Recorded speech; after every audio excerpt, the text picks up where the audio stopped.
Hello नमस्कार जय हिंद। कैसे हैं आप लोग। मैं विनोद बिंद आप लोगों का बहुत बहुत स्वागत करता हूं दोस्तों। और आज से शुरू करने वाले हम लोग प्राचीन इतिहास, है ना। तो प्राचीन इतिहास शुरू करेंगे जिसमें कि वैदिक सभ्यता के बारे में पढ़ने वाले हैं। टोटल 14 से 15 चैप्टर हैं वैदिक सभ्यता के, जिसमें हम कंप्लीटली इसको पूरा करने वाले हैं। लेकिन वैदिक सभ्यता पढ़ने से पहले मैं आप लोगों को कुछ थोड़ी सी ऐसी जानकारी देना चाहता हूँ जो वास्तव में अ, हर भारतीय के पास यह जानकारी होनी चाहिए, है ना। जो भी अगर सनातन धर्म से बिलोंग करते हैं या फिर कोई भी धर्म से अगर बिलोंग करता है तो उसको ये सारी चीज़ें जानकारी थोड़ी होनी चाहिए। तो आज हम थोड़ा सा अपने एग्जाम की दृष्टि से हट करके बात करेंगे। देखिए दोस्तों, इसको मैं चाहूँ तो वैदिक सभ्यता के लास्ट में भी बता सकता था, लेकिन कुछ ऐसी चीज़ें हैं, छोटी सी वीडियो होगी 10-12 मिनट की, कि वास्तव में इसको अगर पहले ही बता दिया जाए ना तो बढ़िया रहेगा, है ना।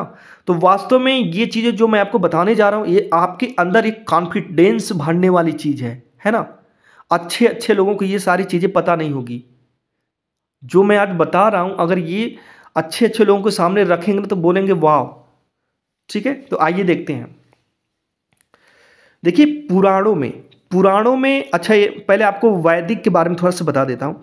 देखिए वैदिक काल की जो हम बात करने वाले हैं ये आज से 3500 वर्ष पहले की बात है ना। 3500 वर्ष पहले वैदिक काल का शुरुआत हुआ और लगभग में 9 साल तक चला। यानी कह सकते हैं हम कि 1500 बीसी, 2023 इधर चल रहा है और 1500 बीसी यानी ईसा पूर्व, तो लगभग में 3500 साल हो गए, है ना। तब की ये घटनाएं हैं। और वैदिक जो है वैदिक काल टोटल 900 साल चला, मैंने आपको बता दिया।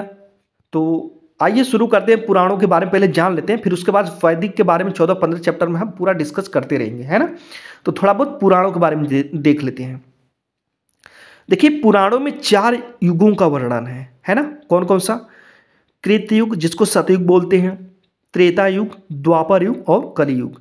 जो जितना पुराना युग है उसे उतना ही अच्छा बताया गया है, अर्थात हर युग अपने पिछले युग से घटिया बताया गया है। यानी कि जो जितना पुराना है, तो सबसे पुराना कौन सा युग है? कृत युग है, इसी को सतयुग बोलते हैं, है ना। सबसे अच्छा युग है ना। सबसे पुराना है इसलिए सबसे अच्छा युग है। फिर उसके बाद त्रेता युग सबसे बढ़िया है, फिर इसके बाद द्वापर युग सबसे बढ़िया है, फिर उसके बाद कलयुग है ना। यानी कि सतयुग जो है सबसे अच्छा है, फिर त्रेता युग जो है थोड़ा सा सतयुग से कम अच्छा है, फिर द्वापर युग जो है त्रेता युग से कम अच्छा है, और उसके बाद कलयुग जो है ये द्वापर युग से कम अच्छा है। ठीक है। अब देखिए, एक युग के बाद जब दूसरा युग आरंभ होता है तो नैतिक मूल्यों, सामाजिक मानदंडों का पतन और महाप्रलय होता है। ठीक है। यानी ये पुराण में लिखा गया है कि जब एक युग खत्म होता है तब सब कुछ खत्म हो जाता है, एक तरह से देखा जाता है, यानी महाप्रलय आ जाता है और फिर से एक नई दुनिया, एक नए युग की शुरुआत होती है। ये चीजें बताई गई है। ठीक है। अब दिव्य युग किसको कहते हैं? देखिए, चारों युग को मिलाकर एक दिव्य युग कहा जाता है। 4 युग कौन कौन से? सतयुग, त्रेता युग, द्वापर युग और कलयुग। अब देखिए, इन चारों युग का समय अवधि कितना है ना। ये चारों जो युग हैं इनका कितना समय है? देखिए, जो चारों युग हैं सबको 4,32,000 साल है ना। सबका जो समय है 4,32,000 साल। ये सतयुग भी 4,32,000, त्रेता युग भी 4,32,000, द्वापर युग भी और कलयुग भी, है ना। और यहाँ पर देखिए मैंने लिखा है अवतार। इसका मतलब ये होगा कि जिस युग में लोग जितना अच्छा धर्म कर्म करेंगे उसका समय उतना ज़्यादा बढ़ जाएगा, है ना। तो सतयुग में लोगों ने अपने अच्छे धर्म कर्म करके अपने समय को 4 गुना बढ़ाया, है ना। 4 गुना बढ़ाया, जिससे जो सतयुग है 17,28,000 साल तक सतयुग चला। ठीक। अब देखिए, त्रेता युग में लोग अच्छे धर्म कर्म किए लेकिन उतना नहीं कर पाए सतयुग की अपेक्षा, तो इन्होंने 3 बार अपने अच्छे धर्म कर्म से अपने समय को बढ़ाया। तो 12,96,000 साल त्रेता युग चला। द्वापर युग में इन्होंने अपने अच्छे धर्म कर्म से 2 बार अपने समय को बढ़ाए, तो 8,64,000 साल द्वापर युग चला। और उसके बाद कलयुग एक ही बार में चला, है ना। ये कलयुग के जो लोग थे ये बहुत ज़्यादा अच्छे धर्म कर्म नहीं कर सके, इस वजह से जितना इसको मिला था साल, जो समय, उतना ही तक था। ठीक है। और अवतार का देख लीजिए, जितनी बार समय बढ़ेगा भगवान उतनी बार अवतार लेंगे। तो सतयुग में 4 बार लोगों ने धर्म कर्म से अपने समय को बढ़ाया। इस वजह से भगवान ने यहाँ पर 4 बार सतयुग में जन्म लिया। ठीक है। त्रेता युग में 3 बार अवतार लिया, क्योंकि 3 बार इन्होंने अपना समय बढ़ा लिया था अच्छे धर्म कर्म से। द्वापर युग में भगवान ने 2 बार जन्म लिया और कलयुग में 1 बार। ठीक है। अब देखिए, जो जितना अच्छा धर्म कर्म करता है उसका उतना समय बढ़ता है, और जिस युग का जितना बार समय बढ़ता है भगवान उतनी बार जन्म लेते हैं, है ना। देखिए, चारों युग को मिलाकर एक दिव्य युग कहा जाता है, और 71 दिव्य युग को मिलाकर के एक मनवत्रा कहा जाता है। ठीक है। और एक मनवत्रा को एक कल्प बोलते हैं, या फिर ब्रह्मा का एक दिन बोलते हैं। Oh my God. अब सोचिए, कोई अगर आपसे पूछ दे कि ब्रह्मा का एक दिन कितना होता है, कितना साल होता है, तो सोच लीजिए आप कि 4 युगों को मिलाकर के एक दिव्य युग होता है। ठीक है। और 71 दिव्य युग को मिलाकर के एक मनवत्रा होता है, और एक मनवत्रा ही ब्रह्मा का एक दिन होता है। सोचिए, कोई 60-70 साल नहीं जी रहा है, ये कई युगों की बात कर रहे हैं, और ब्रह्मा का एक दिन होता है ना। तो ये तो बहुत ही इंटरेस्टिंग वाली चीज हो गई ना। अब हम युग का देखेंगे, है ना, युग का और अवतार का देखेंगे। हमने आपको ये बताया था कि जितनी बार लोग अपना समय बढ़ाते हैं उतनी बार भगवान जन्म लेते हैं। तो सतयुग में लोगों ने अपने अच्छे धर्म कर्म करके अपने समय को 4 बार बढ़ाया।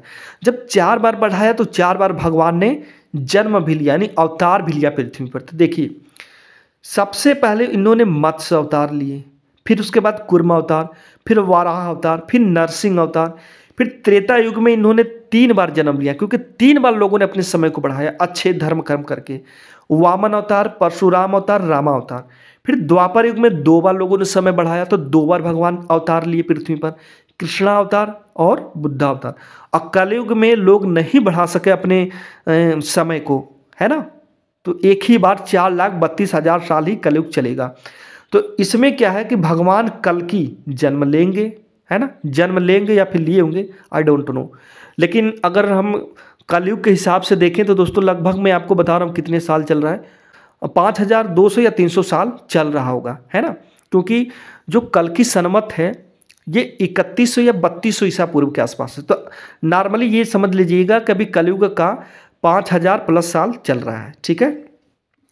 अब देखिए, हम इसका जो अवतार लिए हैं भगवान, इसका साइंटिफिक कैसे लोगों ने प्रूव किया है इस चीज़ को देखते हैं। देखिए, सतयुग में सबसे पहले मत्स्य अवतार लिया गया, और हमारी पृथ्वी पर सबसे पहले एक बात बताइए, हमारी पृथ्वी पर सबसे पहले कौन से जीव जंतुओं ने जन्म लिया? तो जलीय जीव जंतुओं ने लिया, है ना।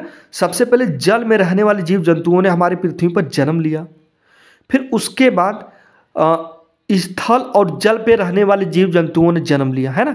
पहले जल में आए, जल में वही टेंटपोल, ये सारी चीज़ें, फिर मछली फछली आते हुए, यानी जल वाली चीज़ें आई।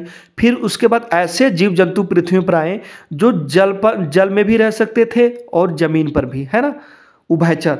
तो भगवान ने कूर्म अवतार लिया, है ना, यानी उभयचर। उसके बाद थल का पशु आया, यानी जमीन पर रहने वाला पशु आया, तो भगवान ने वाराह अवतार लिया, है ना, यानी कि जमीन पर चलने वाला ये भी पशु था।